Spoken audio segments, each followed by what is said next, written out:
आज राजनीति में अगर कोई नाम हमारे प्रधानमंत्री के बाद सबसे ज्यादा लिया जाता है तो वो है हमारे गृह मंत्री अमित शाह। लेकिन जैसे कि हम जानते हैं कि ये नेता और राजनीति किसी को नहीं छोड़ती। हर राजनेता कहीं ना कहीं कभी ना कभी राजनीति में होने का नुकसान भी झेलता है, और ऐसे ही हुआ था एक बार अमित शाह के साथ, जब उन्हें जेल जाना पड़ा था। आखिर उन्हें जेल क्यों हुआ था, क्या है पूरा मामला, चलिए जानते हैं। दरअसल अमित शाह को 25 जुलाई 2010 को सोहराबुद्दीन मामले में गिरफ्तार किया गया था। गिरफ्तारी इसलिए हुई थी क्योंकि उन पर हत्या, जबरन वसूली और अन्य आरोपों के साथ किडनैपिंग का भी इल्जाम लगाया गया था। बता दें कि इससे पहले साल 2005 में गुजरात में हुए एनकाउंटर में 3 आतंकवादियों को मार दिया गया था। लेकिन कहा जाता है कि एनकाउंटर के पीछे अमित शाह का हाथ है, और इस एनकाउंटर की जांच कर रही सीबीआई ने इसे एक नकली एनकाउंटर बताया। वहीं पर पैसे लेकर एनकाउंटर करवाने का भी गंभीर आरोप लगा था। अब आपको ये तो पता ही होगा कि मोदी और अमित शाह का गुजरात में आज भी झंडा गड़ा हुआ है, और ये वही दौर था। उस समय शाह को गुजरात के मुख्यमंत्री पद के प्रमुख दावेदारों में से एक माना जाता था। हालांकि गिरफ्तारी से उनके राजनीतिक करियर को चोट पहुंची, और इसी की वजह से गुजरात सरकार में कई नेताओं ने खुद को दूर कर लिया। उनके साथ ही मंत्री उन्हें एक निरंकुश व्यक्ति मानते थे।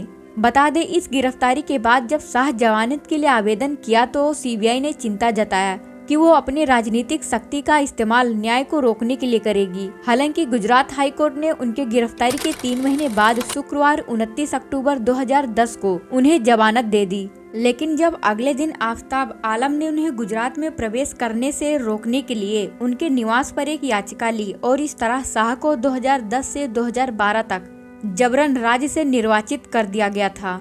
इसके बाद वो और उनकी पत्नी दिल्ली के गुजरात भवन के कमरे में चली गई, और बाद में सुप्रीम कोर्ट ने सीबीआई की याचिका पर उनकी जमानत पर रद्द कर दी। अब सितंबर 2012 में सुप्रीम कोर्ट ने उन्हें जमानत दे दी और उन्हें गुजरात लौटने की परमिशन दी गई। बता दें कि उनकी जमानत के बाद उन्होंने नारायणपुर निर्वाचन क्षेत्र से 2012 का विधानसभा चुनाव लड़ा, और वह चुनाव जीता। अभी यहाँ एक पॉइंट नोटिस करना कि अमित शाह ने तब के गृह मंत्री चिदंबर को ध्यान में रखा था, क्योंकि कहीं ना कहीं उनकी गिरफ्तारी में उनका हाथ था। अब साल 2014 देश में लोकसभा चुनाव हुए थे। पूरे देश में मोदी की लहर इस कदर चल रही थी कि बीजेपी की जीत तय थी, और बीजेपी जीती भी। लेकिन वो पूर्ण बहुमत से अपनी सरकार बनाएगी, इस बारे में खुद बीजेपी ने भी शायद ही सोचा। चुनाव के पहले हर पार्टी कहते हैं कि वो पूर्ण बहुमत से सरकार बनाने जा रही है, लेकिन चुनाव बाद पूर्ण बहुमत मिलना अब तक मुश्किल हुआ करता था। लेकिन अमित शाह के केंद्रीय राजनीति में कदम रखते ही भाजपा ने कई राज्यों में अपनी बहुमत की सरकार बनाई। इतना ही नहीं, आज देश में 29 में से 11 राज्यों में बीजेपी के मुख्यमंत्री हैं, जबकि 5 राज्यों में भाजपा सत्ता में भागीदार है। इसका श्रेय अगर अमित शाह को दिया जाए तो शायद गलत नहीं होगा। अमित शाह पार्टी अध्यक्ष हैं, और उन्हें भाजपा का चाणक्य भी कहा जाता है। तो आपकी क्या राय है मोटा भाई पर जरूर बताना, और सब्सक्राइब भी कर लेना।